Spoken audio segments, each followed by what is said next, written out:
So there's very good reasons for the dollar to remain strong, and you could argue that that might actually serve the Fed's interest as well. If you do have issues like tariffs and a very, very strong program of fiscal easing by the Trump administration, a strong currency would help you offset some of the inflation pressures that will be appearing in the economy. So it may turn out to be a period in which the dollar remains much stronger for longer.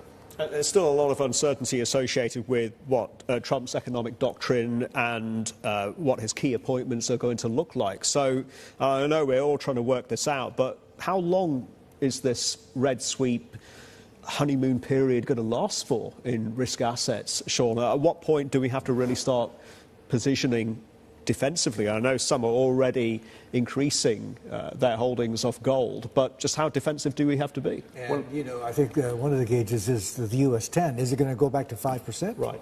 Well, I think the way I would look at it is that certainly short-term break-even inflation expectations, whether you look at 1 or 2 year in the US, have been moving up.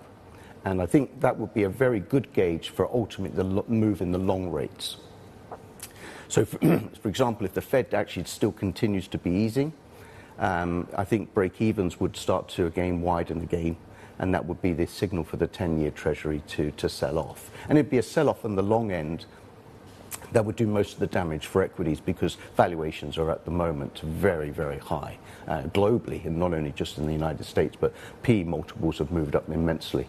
Do you see an environment, Sean, where the worst-case scenario post-Trump, tax cuts, tariffs are not necessarily inflationary? I mean, a lot of that would depend on just how far he goes and whether the key appointments, whether it's Treasury, whether it's USTR, are restraining, moderating influences, or if they are yes men and yes women and they egg him on and simply execute on his policy. So the paradox is that running into the US election, you've had a very, very strong disinflation environment for the US economy. The irony is at the moment that China's a very deflating force in tradable exports, which are tradable goods.